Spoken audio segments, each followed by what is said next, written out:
Hello, you're watching TelecomTV. I'm Guy Daniels.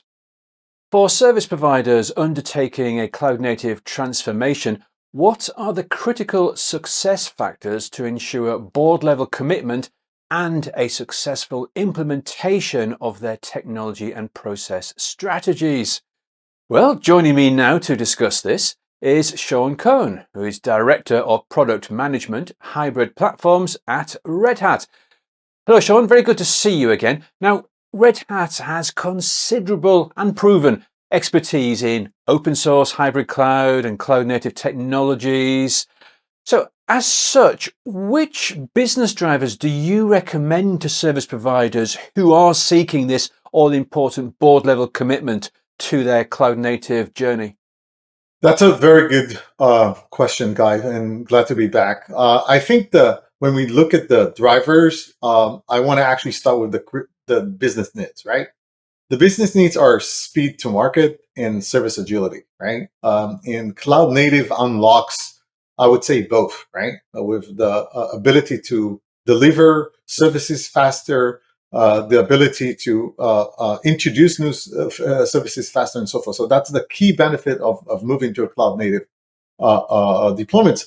But the drivers are typically more around, I call it the making money or saving money front, which is the first one is drive cost optimization.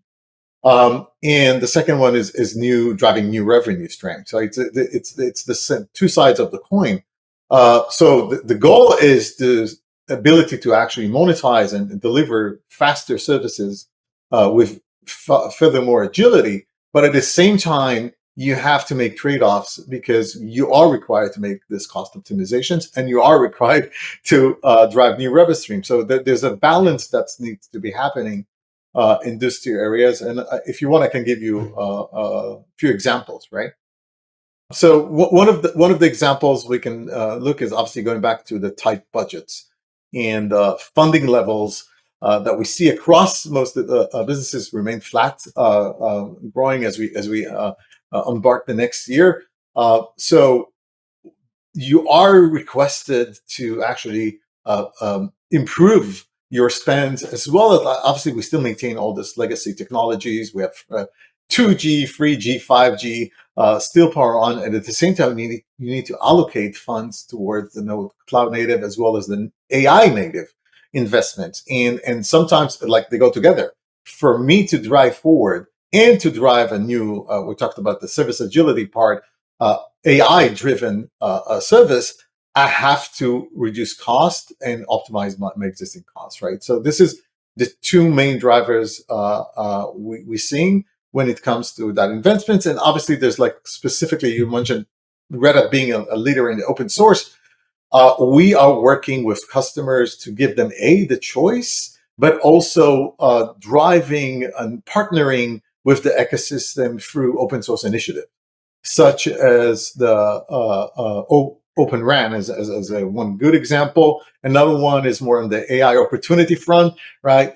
Red Hat is involved at the Chimera APIs initiative under the Linux Foundation to drive that new ways to simplify the network complexity, but also finding new ways to introduce services and sell new services, or even like fast services to healthcare and other like verticals by exposing this new API. So the new APIs exposure that we're working with the community on and the ecosystem is to drive that service agility, right? But this goes back to what I said in the beginning of driving the need to drive new revenue streams. So some of the investments we're seeing also from Red Hat with the ecosystem is towards unlocking this open frameworks. If it's Open RAN, that also talks about obviously the using more standardized APIs as well as the Chimera APIs. This is two good examples that we're doing specifically in the open source. We spoke there of trade-offs, and also you mentioned ongoing historic investments. So how do you structure a phased migration blueprint that reconciles legacy network functions with cloud native adoption? Yeah, so I think Red Hat approach is actually towards meeting customer where they are, but at the same time allow them to modernize, right? The goal is modernization, but for us to get to that modernization point, we need to improve a lot of aspects of the way we work, and some of it is actually adopting already cloud native where applicable and unifying the infrastructure. And I'll give you some examples. If we bring an image up, this is a great example of what we've done recently with Red Hat OpenStack. OpenStack, as you know, is our cloud infrastructure offering mainly for 4G LTE networks that we have many service providers running in production. But at the same time, even for those customers who run this 4G LTE, they need to introduce 5G services. Sometimes these services are actually on the same platform or dependent on each other. So you may have a 5G service that is actually dependent on the 4G resources. So for that, we actually introduced the concept of Red Hat OpenStack services on top of OpenShift, which, if you think about it, is the OpenStack running on top of Kubernetes. This actually allows us to uniform the platform. So if you look at the diagram, now we can actually have a platform that allows us to run both VEPC and VNFs on the same platform, but also 5G RAN CNFs. And this is thanks to that unified infrastructure, that the form factor of the deployment is OpenShift, cluster that hosts the control plane for OpenStack, as we can see on the right side. And that allows us to run cloud native functions, but as well as the virtualized functions running on top of OpenStack with OpenStack APIs. But the key point is it's a unified platform. So by introducing this capability, we're now able to take gradual move. Hey, I'm starting 4G. I need to now deploy 5G services. 5G is already cloud native, Kubernetes based, in our case, OpenShift based. Now I want to get all the benefits of all these capabilities. So for us, this is where it's driving this capabilities is to have that unification. And some of the benefits for the cloud providers are great because we're now talking about even uniform hardware, right? As you modernize from virtual machines to CNFs, from VNFs to CNFs, you sometimes won't even take this existing hardware with you to that journey. So you want to optimize the cost, right? And using that unified platform, you can actually allow you to do it because we natively allow customers within the OpenShift console to actually move the hardware between OpenStack and OpenShift. You also get a unified observability across the platforms, and more importantly, it's the skill sets are unified, right? So what we've seen is many service providers that used to have dedicated team to do power 4G LTE and a different team to power the 5G LTE. Now it's actually uniform because they actually need to do both. So we're going to talk about later probably on the skills and how we close the skills gap. But this is how we do it from a platform perspective because it's the same tooling, the same way to deploy OpenStack as well as OpenShift in a cloud native fashion and taking it gradually for that 4G to 5G to cloud native adoption. Yeah, this is really interesting, Sean.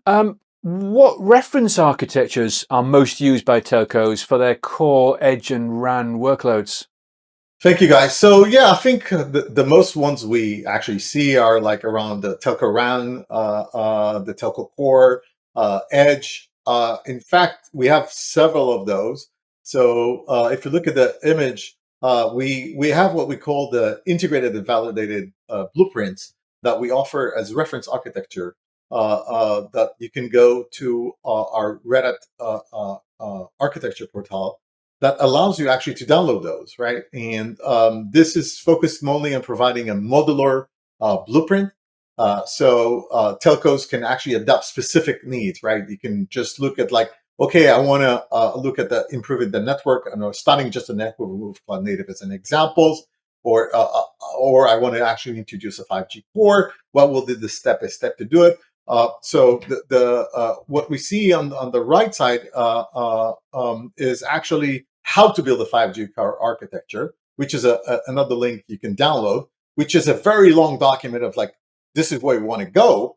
At the same time, we're actually providing you the architectural blueprint that you can actually use to drive that, right? And this will go and describe more in details the configurations of the clusters, how to design and host the 5G workloads in the RAN. And obviously, it captures also our recommendations when it comes to all the tests we've done, or the configuration that know that works and validated, so you can deliver that reliable, repeatable performance as you deploy this reference architectures.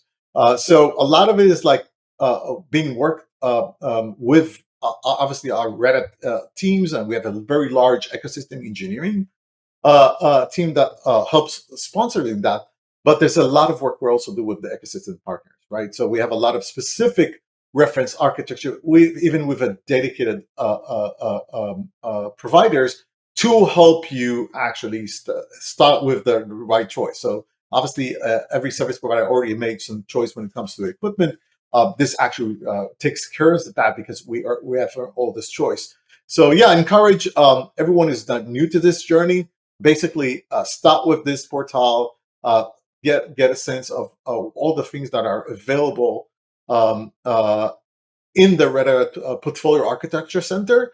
And we also have examples, as I pointed out, like a whole portfolio example, so you can download. It's basically, think about it as a shortcut to start, right? Using a validated architecture that we know that works in specific use case, such as core, edge, and RAN, and then here's how I start off. So that's basically our commercial help. That is very collaborative model in working with ecosystems as well to drive those. Excellent. Thanks very much, Sean. Well, let's move on to security, a really critical issue for telcos. How is security by design and zero trust being embedded into your cloud native operations? Yeah, so I think security, I think I talked about it before. Security is a layered approach. Obviously, when we look at even zero trust being embedded into the cloud native, it's like every step of the layer, all the way from the hardware to the application layer, and now AI and AI agents. But I think it's with cloud, as we introduce this new service. I mentioned the service agility to introduce new services. We also see new set of workloads running now on the platform, such as AI and agentic AI, right? And so the classic zero trust that we had before, when was enforced to the hardware or the virtual machine level or the container level, is now being not replaced, but augmented with the same mindset of never trust and always verify, but the application level. So I'll give you some examples when we talk about zero trust, and specifically how to enable zero trust in cloud native operations. So the first one, we're doing it in OpenShift, is we actually introduced a specific operator for a zero trust workload identifying. And this actually tackles the other side of the coin, which I brought up. It's not the infrastructure level or application level. It's actually the machine-to-machine authentication, if you will, where we are baked and integrated with both the SpyFi and Spire open source frameworks to provide that unified identity insurance, so you can have that access control regardless of the environments on location. So especially in service providers, we just talked of core all the way down to the edge, right? I need the footprints are very vast in terms of deployment, but the models are now going to be very similar, because this is the services. I can have AI workload very close to the endpoint, the edge point, and I can run like almost like a AI service, which is more wide in the core, right? But the authentication and the zero trust needs to be actually addressed by both.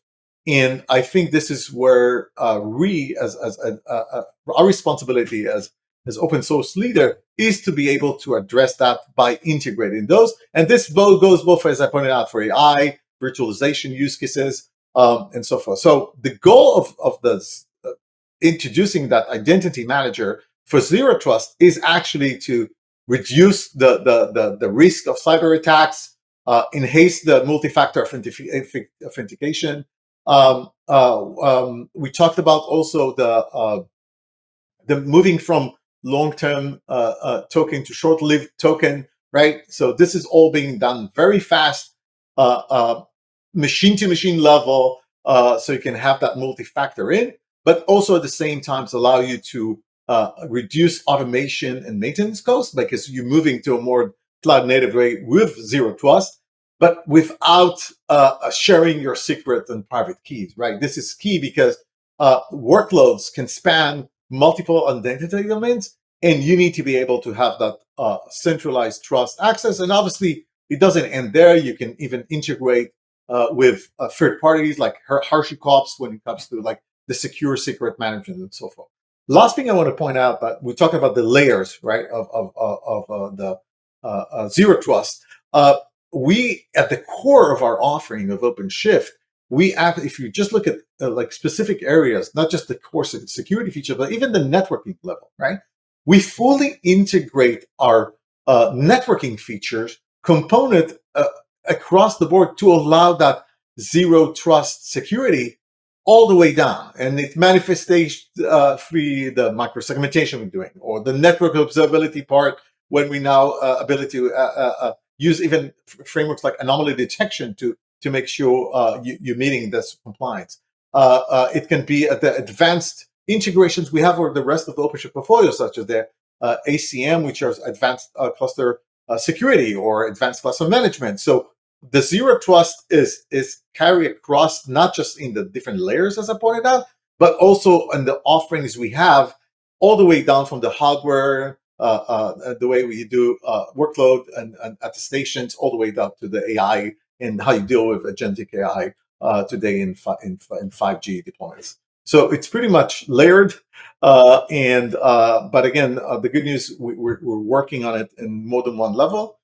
And obviously, the it's all about securing the workloads and increasing that, detecting that threats and preventing a lot of this risk ahead of time by adopting automation and all these practices that we're doing. Well, a final question for you, Sean, and this is another important issue for telcos. How do you assess and bridge the cloud native skills requirements to maintain this new service velocity and agility we spoke of to ensure continuous innovation? So that's a great one, Guy. And again, we talk about it's a journey, right? The adopting cloud native is a journey. The starting point in a lot of the cases is existing teams, right? It's not like, hey, tomorrow I'm going to hire a whole army of new people, which is certified in cloud native and DevOps and SRE by skill set. You need to modernize not just your infrastructure, you need to modernize your human resources as well, and your teams. Earlier, I showed like a framework of us adopting 4G to 5G using the same architecture with OpenShift, right? And the tooling. So part of it is actually the tooling. You going from I used to do this. I used to use these tools for specifically for GLT. Now I have new tools when it comes to CI/CD that I'm adopting with Cloud Native. And now, as we do this shift, we actually able to unify the tooling, right? Unify the teams. So the skill gap is actually being addressed also by technology, but a lot of the cases also, so you have to close the skill gap. And at Red Hat, we offer more than one option to close the skill gap, right? First of all, we recommend customers like we have obviously consulting engagements where we can provide the hold your hand until you're ready approach, where we not just help you with the reference architecture that we covered earlier, but actually setting it up, building the expertise with the team and do the knowledge transfer. But I think it's more deeper than that. This is where we came up with our program called FlyPath, right? That allows you to, it's a framework that allows us to help customer, first of all, doing the analysis phase, what we call the assess phase, like the three A's, assess, assist, and accelerate, where we, first of all, bring our expertise, but learn, see where the customer is in the maturity level, right? Some of the customer already have adopted practices or tooling and so forth. So the starting point may be different from a service provider to service provider. So this is all about, first of all, getting that baseline and then assist in actually getting that, right? And this is where we, a lot of the case, even use the blueprints we already have to drive them with the customer to their needs. and then accelerate by making sure that they're getting all the expertise and knowledge as part of that via this well-defined blueprint that we provide that can basically, a lot of the cases we co-engineer with our customers and partner, right? So beyond Flypath, uh, um, um, um, we also have looking at the skill set, as I pointed out, as a transfer to the team. But a lot of times we looking at the more building across functional teams as a practice, right? It doesn't end with us coming help and helping you until you're ready. It's all about making sure that you as a service provider is actually empowered and building this centers of excellence within the organization around embracing DevOps and SRE principles. So you can start with a core team and then grow it up to more building a cross-functional team. So via knowledge transfer and skill development. So part of the work we do with our framework is actually educate the customers on these practices. But the whole point is like for the customer to be independent and to be able to run it. And in a lot of the cases, it's like the continuous innovation by fostering a more skilled workforce that can help bridge the skill gap, right? So it's a combination of technology, best practices, and validated architectures that we have, alongside training, alongside actually making sure that you build that uh, uh, uh, mindset of cloud native within the teams and grow it within the team. One last example I can give is like embedding a member of our Reddit consulting within the team for a period of time, and then share the knowledge and then step out. Right, that's another gradual methodology we use to help customers as they adopt the 5G. Fascinating, but we must leave it there for now, Sean. It's really good talking with you again, and thanks so much for sharing your solutions with us today. Thanks, Guy. Always a pleasure being here.